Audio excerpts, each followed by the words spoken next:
here having a chat with Boney M about being hipsters. Happy hips? Here's your hip joint, this wonderful big large load bearing joint, and the deep hip socket, the large bone, and surrounded by powerful, some of the biggest and most powerful muscles in your body. But hips can get a bit cranky, can't they? We're going to look at a quick little routine today to get your hips happy. So this is for a few of my unhappy hip clients who need to get them in order. Simple bridge movement. Lying on your back, lifting your hips upwards and lowering them back down. Real simple. As we lift the hips, really think about using the glute muscles and keeping a nice long line out through your knees. Relax your neck and shoulders. Working nice and slowly and possibly up to about 8 to 10 repetitions of that. Very gently roll onto your side, legs bent. Picture a wall behind you, the back of your head, back of your shoulders, back of your hips, back of your heels. Rest your upper hand onto your hip bone here to make sure that your pelvis stays still. So we don't want your pelvis rocking around. We're going to lift that upper knee. So these are called our clam shells. Lifting up the knee to wherever it goes to. It might be here, it might be here. What's important is you're not letting your pelvis rock around the place, keeping your pelvis nice and steady. If you picture a little glimmer of light trying to get underneath your waist, that's going to help you to keep that nice and steady. Again, maybe about 8 to 10 or so repetitions. Come around onto all fours, and I'd like you to rest down onto your elbows if you need to interlink the hands here. Your spine is long and straight, and your hips are level, and the hips are going to stay level as you push one heel straight up towards the ceiling. Working again, several repetitions here, and being very aware of making sure that the pelvis doesn't sway around. So I don't want you to look like you're peeing up against a dog peeing up against a post. So heel going straight upwards and the knees staying in line. Where does it go to? Here, here, here. See where you can get to while keeping your pelvis level. Do not let the torso sway around. Working again, about 8 to 10 repetitions the other side. Pushing that heel skyward and feeling the whole dynamic complex supporting your hip, working to lift that leg upwards.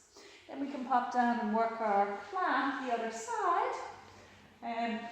So we're again making sure your shoulders, hips and heels are all lined up, and we're steadying your pelvis. I don't want your pelvis dropping backwards as you lift the knee upwards. Slowly lifting and lowering, keeping the feet together, opening up that clamshell and closing. Now we can work that sequence 3 or 4 times. What we can also do is load the movements by adding in a resistance band. So this is a mini band, or we could just use a resistance band, a longer one tied in a knot. Work the same movements with the band around your knees. Pushing out against the band, keeping an even tension on it. As we lift the hips upwards, maintain the tension on the band. So don't let the knees do a little dance here. As we're lifting and lowering, feeling that the back of the body is nice and long, as well as the front. So we're not shoving up into an exaggerated arch here. Coming over onto your side. Again, heels, hips, shoulders in line, and we're opening up that clamshell again. You may find it's a lot harder here to keep the pelvis steady with the band, so you might find that maybe we don't lift the knee quite so high.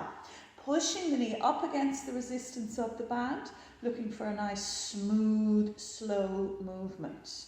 Avoid rushing.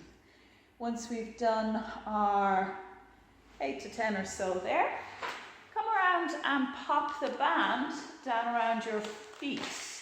Now this one can be a little bit awkward, but well worth it.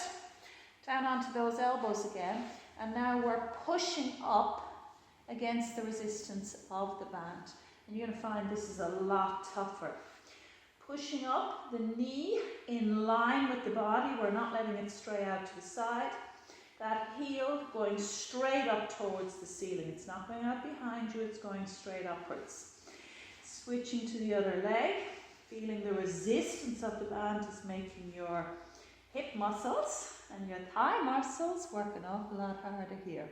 You're going to find it much more difficult with the band to keep the torso steady, but it's worth it.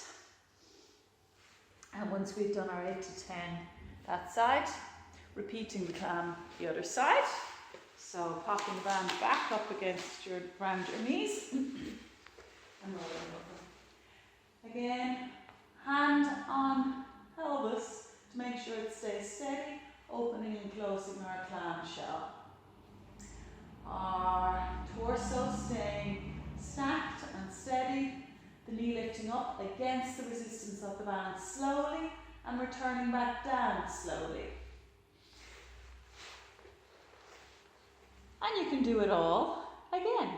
Repeat. Enjoy your hip snuggling.